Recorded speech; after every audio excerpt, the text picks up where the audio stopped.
guys, welcome to my channel. So in today's video we are going to see how to take beautiful professional sepia pictures just using your smartphone camera. Yes, you heard that right. You don't need any professional camera or any such photography equipment to get these pictures. Alright, so first let's just look at what the sepia effect actually is. In very simple words, this is a kind of photo filter that adds a warm brownish tone to your pictures. So this filter is automatically available on many phones, so you can just change your camera settings and directly take sepia pictures with your phone, and we will come to that in a moment. But for those of you who don't have it automatically on your phone, you don't have to worry. Many free Photoshop softwares provide this effect. So you can just click your picture with your smartphone, upload it on their site, and then add the effect, and the results will be the same. I will try to link a few such softwares that I can find in the description box below. And by the way guys, this is not a sponsored video. I just wanted to make it easier for those who are new to this. Now one important thing to note is that simply increasing the warmth of your pictures will not give you the same results. There is a huge difference between just increasing the warmth of your picture and adding sepia effect to your picture. Now sepia basically gives a soft yellowish brown, a vintage theme to your picture, and that effect can never be achieved by just increasing the warmth of your picture. Now let's talk about what you will gain from this video. Now you can just add the sepia effect to any picture that you take, but if you really want to get that professional look for your picture, then you have to set up a background that actually matches the theme of the sepia effect, something which accentuates the sepia filter. So in this video we will start with setting up a few simple backgrounds with common things that will be available in your house, and as we move on to the next scenes, you may not have the same exact things that I'm using, but you will have an idea of what kind of things to look for, or rather what kind of scenes to set up to really bring out the beauty of the sepia effect. And this is basically an introduction to sepia photography for you, from where you will be able to learn and then develop on your own just using your creativity. Alright, let's get started. So for the first scene, as I told you, we will be using some simple common things. So here I have some novels, and I've taken some big fat novels because they add to the seriousness or the depth of the scene. So just arrange them in a very random or messy stack. And whatever you do, don't take comics or kids books. They ruin the depth of the scene. So go for novels as much as possible, and don't take too many also. Just 3 to 4 of them will do the trick. And next I have a cup of black coffee, and I just took a very plain mug without too many designs, and I'm just placing it right here by the side. You can take a globe instead of it, you can take a small potted plant instead of it. I did take pictures with a small plant and I will show them to you later in the video, but for now I chose coffee because that's much more easier and common for everyone to get than a plant or a globe. And as I told you, I wanted everyone to be able to try this out. Alright, so next I have a pen, and try to take a plain one without huge labels and designs on it, because you don't want to lose the depth of the scene, as I said before. Now just put that on top of the stack. And next I have a pair of spectacles. Again, take plain ones with a metal rim or no rim like the one that I have used here. Now put that on the stack too, and there you have your first scene all ready. Now I wanted a solid color for my background, so I am using my floor as I have plain white tiles. You can use a polished wooden table, as this is a tabletop scene or a desktop scene that we are doing here, or you can just use any solid color like what I have done here. And now just start clicking. The main thing here is to experiment with as many different angles and lightings as you can.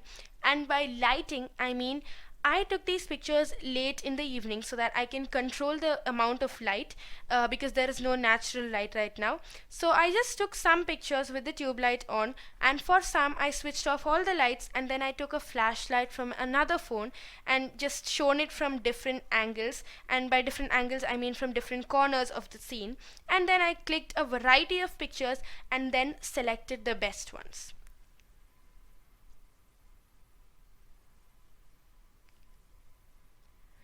So let me just show you the best pictures that I selected from this scene. Now this one was with the lights on. This one, as you can probably tell, I turned off all the lights and then shown a flashlight. Here the flashlight is shown from a different angle, and you can see the difference. Just shining a flashlight from the right side and shining a flashlight from the left side makes a big huge difference. So don't forget to change your lighting and your angle while you're clicking. For the next scene, I'm just rearranging the same props, and also as I'm just took an extra diary and take an empty page, preferably towards the middle, and I'm just putting the pen and the spectacles on the open diary like this.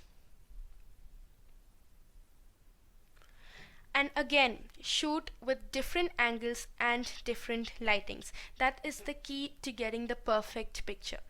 So and also just arrange the props, just shift their positions until you feel that you have gotten the perfect scene. So this is what my arrangement looked like.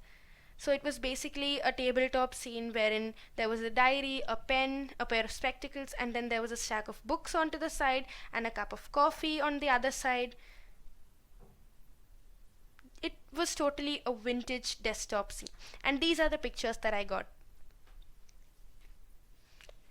Now these pictures were with the lights off and flashlight shown from different angles. And this one was with the lights on.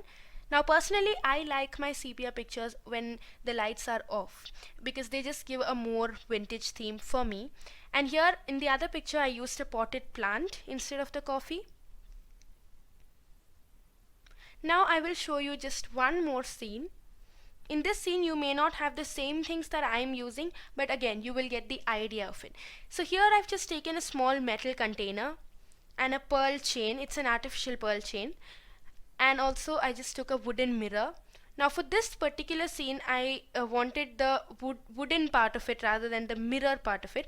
I wanted the wood to be the base for my scene, so I'm just arranging them like this. I just placed the wooden mirror as the base, and then I just put the container like half open onto the wooden mirror. And I made the pearl chain look like it naturally dropped onto the scene.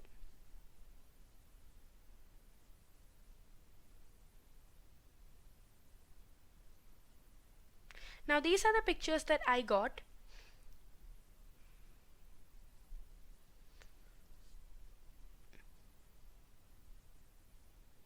This was with the lights on.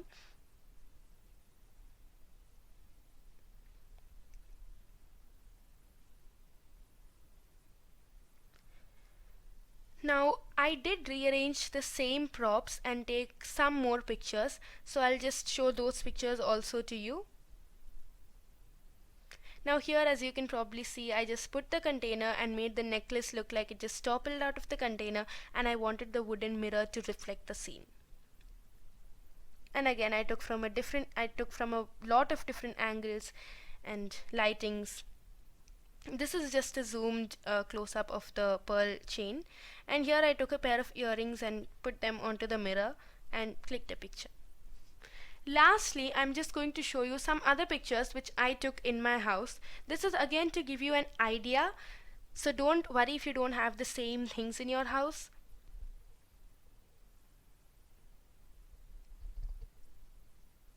So in this picture, I felt like it missed something, so in the next picture, I just held up a pocket watch with my other hand, tilted my phone a little, and clicked a picture. So after all this, you would have gotten a basic idea on what kind of scenes accentuate the sepia filter and how you can easily create them.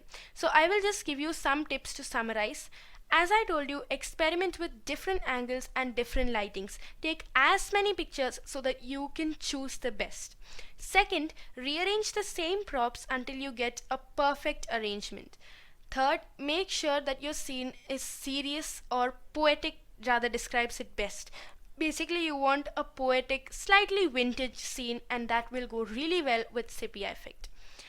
Another suggestion from me is that sepia works best with still life or still scenes basically, and I have personally felt that living things like plants work much better with black and white or with bokeh effect, and I will be showing you those in my future videos. So don't forget to just hit that subscribe button and click that notifications bell as I post new videos every week.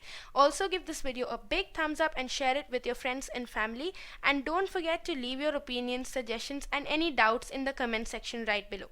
So alright, so grab your smartphone and get creative, and I'll see you in my next video.